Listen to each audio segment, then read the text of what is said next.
आज हमारा घोड़ा तैयार करो और आज हम बियाबान जंगल में जाकर के देखेंगे कि मेरे राज्य का क्या हाल है। तो घोड़े पर सवार होकर के महाराज सत्यव्रत जिस समय जा रहे थे तो बियाबान जंगल में पहुंचे थे तो इन्होंने क्या देखा कि एक किसान पेड़ की छाया में सो रहा था और किसान पेड़ की छाया में सो रहा था और वह किसान के खेत में एक गैया फैली है। तो राजा ने देखा कि किसान सो रहा है और जाको सारो खेत गैया ने खाया। तो किसान को राजा ने जगाया और कहा क्यों रे किसान, तू तो सो रहा है लेकिन तेरा सारो खेत गैया ने खा लिया। अरे भाइयों, किसान को जब जगाया तो किसान ने लाठी उठाई थी और लाठी उठा करके वो किसान गाय की पिटाई करने लगा। गैया चीखने लगी, चिल्लाने लगी और गैया का मारते मारते कूला बैठ गया। तो गाय कहने लगी, ओरे राजा सत्यव्रत, तूने मेरे साथ अच्छा नहीं किया। अरे खेत तो किसान का खा रही थी, तेरा क्या बिगाड़ रही थी?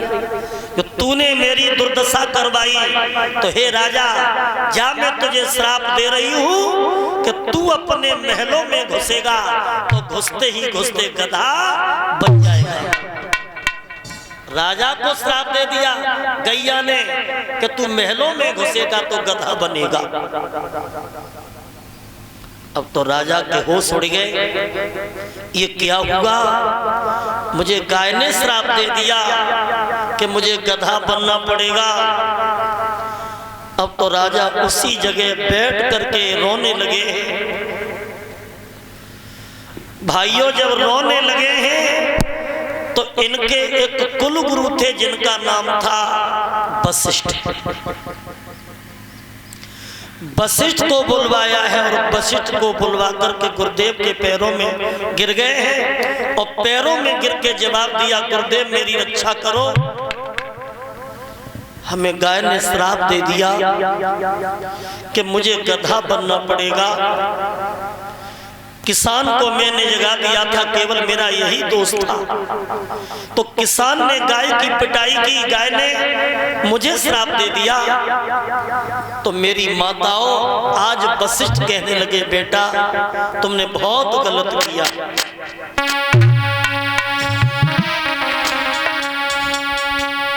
अरे बुरा करो मेरे लला,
जीवन होई जाए सफल भूपत मन, चिंता मत करियो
राजन अब एक ही उपाय है कि तुम गैया की खुशामत करो। वो खुशामत करोगे तो गैया का कूला ठीक हो जाएगा, गैया अपने जीवन में सफल हो जाएगी और जब सफल हो जाएगी तो अपने श्राप को वापस कर भी सकती है। राजा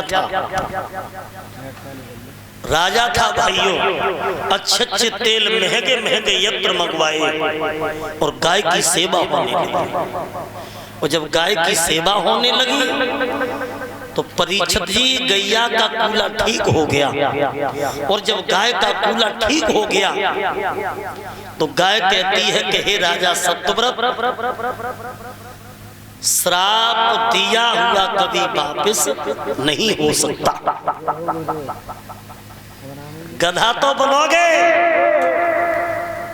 लेकिन अंतर आ सकता है कि कोई पतिव्रता स्त्री हो जिसने पतिव्रत धर्म का पालन किया हो और वो तुम्हारे ऊपर जल के छींटा मार दे तो तुम गधा से मनुष्य बन सकते हो। पतिव्रता महाराज ने विचार किया कि पतिव्रता तो हमारी रानी है, काय को दूर जाए, अब गधा बन जाएगा तो हमारी रानी ठीक कर देगी। सूचना भेज दी महारानी सत्यव्रता को कि गाय का श्राप है और हम गधा बनेंगे तो तुम हमारे ऊपर जल के छींटा मार दी सो हम ठीक हो जाए। सो रानी पहले जल को पात्र लेके खड़ी हो गई और महाराज आते हैं और जैसे अयोध्या के मुख्य द्वार में घुसे सो गाय का श्राप था भक्तों गधा बन गए। गधा अब रानी जल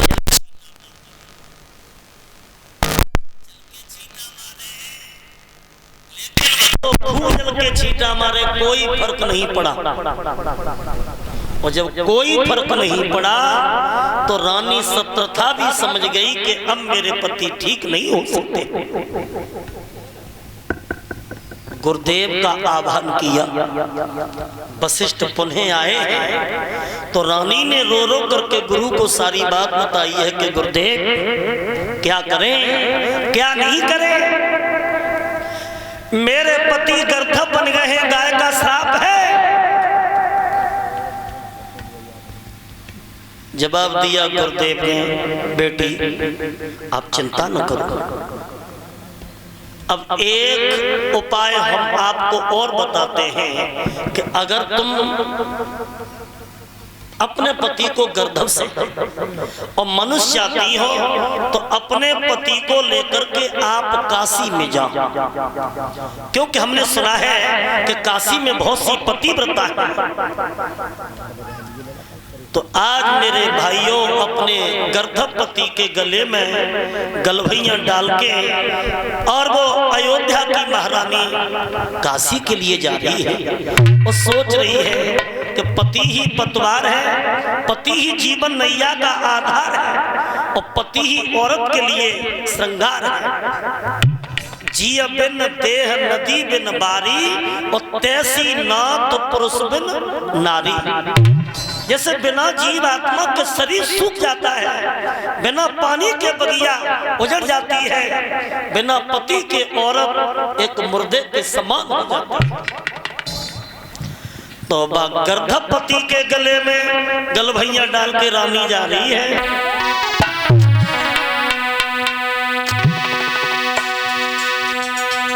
अरे डारे गले गलवैया बोली, ऐसे चतुर सयानी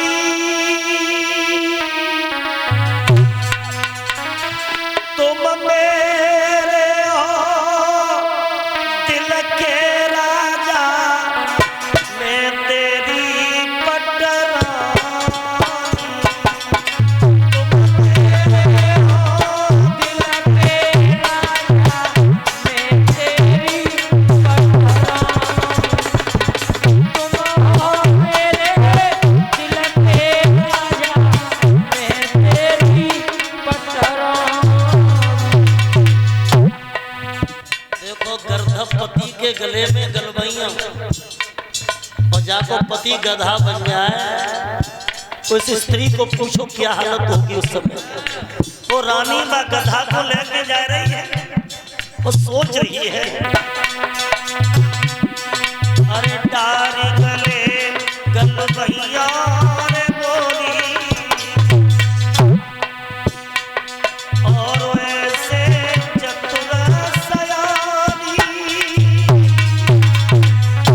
अरे तुम मेरे हो दिल के राजा, मैं तेरी पटरानी। तुम मेरे दिल के राजा, मैं तेरी पटरानी। तुम मेरे हो दिल के राजा, मैं तेरी पटरानी। अरे बिना पति के ओ करता, मैं बिलख बिलख मर जाऊं। बिना पति के कोई स्वर में मैये मोह दिखाऊं। अरे बिना पति के ओ बिहना में मैये मोह दिखाऊं। बिना पति के ओ बिहना में मैये मोह दिखाऊं।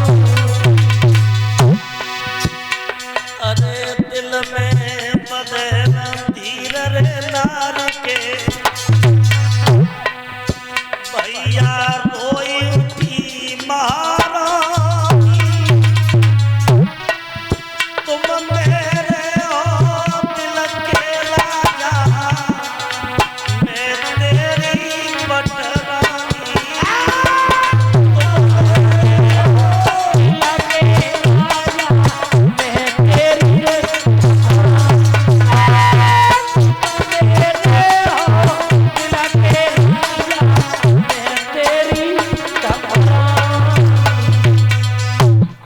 देखो बा गधा के गले में गलवैया डाल के वो पत्नी जा रही थी, तो रास्ते में कुछ लोगों ने कही ओ बहना जाकर भट्टा पे लगा देती, भट्टा पे। ओ बहना ऐसी बातें मत करो, ये हमारे पति हैं, पति। लेकिन तुम्हारी शादी गधा के संग में भाई। बहना गधा के संग शादी ना है भाई, लेकिन बात ये है कि एक श्राप के कारण वो गधा बन गए। श्राप? गैया ने श्राप दे दिया। तो कहाँ ले जा रही हो? काशी में। क्यों? क्योंकि गुरुदेव ने बताया है कि काशी में बहुत सी पतिव्रता रहती हैं और कोई ना कोई पतिव्रता मेरे पति के ऊपर जल के छींटे मार देगी, ये ठीक हो जाएंगे। बहुत अच्छी बात, बहुत सुंदर बात। ये बात सत्य है कि काशी में बहुत पतिव्रता हैं, लेकिन बहन ले जाओ, तुम्हारे पति अवश्य ठीक हो गए। तो आज अपने पति को लेकर के और काशी की गलियों में जाने आवाज दी कि हे काशी की पतिव्रता हो, अगर तुम में से कोई पतिव्रता हो तो एक एहसान कर दो। हमारे पति गर्दभ बन गए हैं और हमारे गुरुदेव ने बताया है कि अगर कोई पतिव्रता हो जल के छींटा मारे तो ये मनुष्य बन सकते हैं। लेकिन परिषद जी पतिव्रता बहुत होती काशी में, लेकिन कुछ वैसी होती घमंड में। घमंड था कि हम पतिव्रता हैं और घमंड से आकर के वे जल के छींटा मारती हैं, लेकिन राजा गधा से मनुष्य नहीं बन रहे। और जब गधा से मनुष्य नहीं बन रहे सो रानी का कलेजा फट गया। अब तो रानी सोचने लगी अगर मेरे पति काशी में ठीक न रहे तो अब काशी के अलावा अपने पति को कहाँ ले जाऊं। तो देखो उसी काशी में एक मेहतरानी रहा करती थी। अब वो मेहतरानी पतिव्रता थी। मेहतरानी ने ये देखा कि काशी में आज काशी की गलियों में भीड़ बहुत है। तो वो मेहतरानी आकर के पूछती है कि बहन आज काशी की गलियों में भीड़ बहुत दिखाई दे रही है। तो जवाब दो बहना, एक स्त्री का पति गधा बना है और वो काशी में इसलिए लाई है कि अगर काशी की कोई पतिव्रता हो जल की छींटा मार दे तो ये गधा से मनुष्य बन सकते हैं। तो मेहतरानी ने हाथ जोड़ के कही बहनों तुम तो बड़े बड़े घर नकली हो और सब पतिव्रता हो, तुम्हें ये जवाब लेते।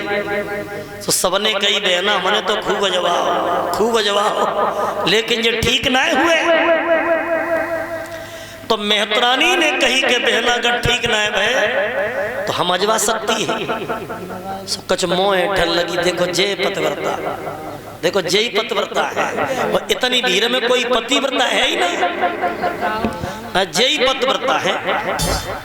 कुछ कान लगी काहे तुम्हारी काय को नानी मर रही है, साथ भाई के हाथ को ऐस लग जा। तो देखिए भाइयों वो पतिव्रत धर्म निभाने वाली मेहतरानी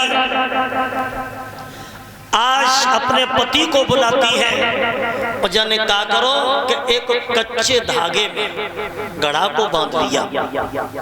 कितनी ताकत होती है पतिव्रत धर्म में। और कच्चे धागे से घड़ा को बांध करके कुएं में डाल दिया और घड़ा भर गया। तो उसी कच्चे धागे से ऊपर घड़ा को खींच दिया है।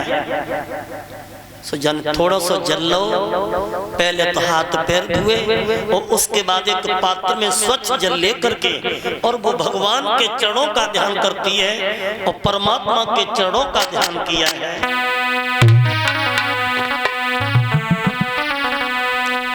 अरे मन सा बाचा कर्मणा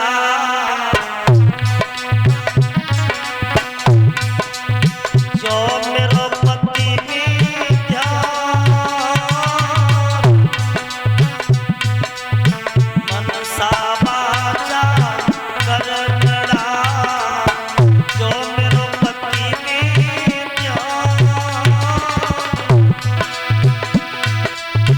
तो ये गलत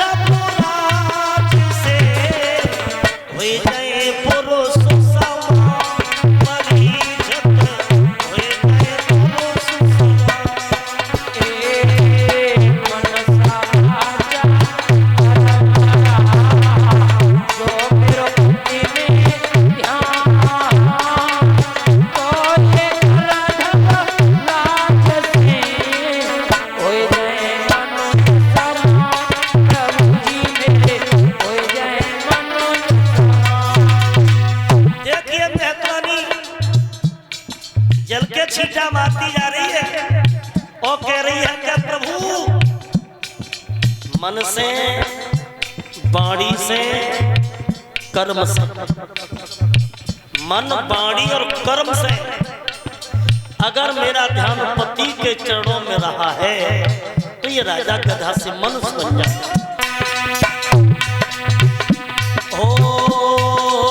मनसा वाचा कर्मणा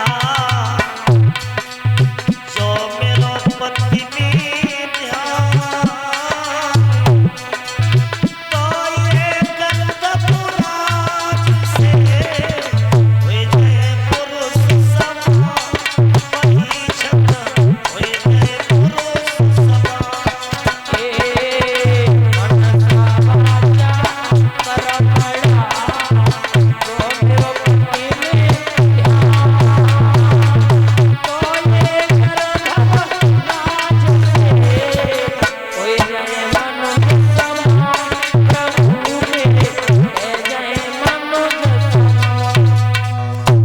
मनसा वाचा कर्मणा जो मेरो पत में ध्यान, तो ये गर्धव राज से हुए जाए पुरुषों। बहनों, मेहतरानी ने जैसे जल के छींटा मारे सोई राजा सत्यव्रत गधा से मनुष्य बन गए। जय जयकार होने लगी। लेकिन जैसी गधा से मनुष्य बने तो थोड़ा घमंड आ गया कि अब तुम ठीक हो गए। और उसी घमंड में आकर के सत्यव्रत मेहतर से बोले कि मेहतर, आज तुम्हारी मेहतरानी ने एहसान कर दो बहुत बड़ा, एहसान कभी भूल नहीं पाएंगे। तो मेहतर ने कही महाराजा में कोई एहसान की बात ना, नदियां जो बह रही है ये दूसरों को जल दे रही है, ये वृक्ष जो खड़े हैं ये दूसरों को छाया दे रहे हैं, और मेरी मेहतरानी ने थोड़ा जल खर्च कर दिया तो कोई ऐसा नहीं किया। घमंड में आकर के बोले क्यों, आप हमें नहीं जानते, हम अयोध्या के राजा हैं। मेहतर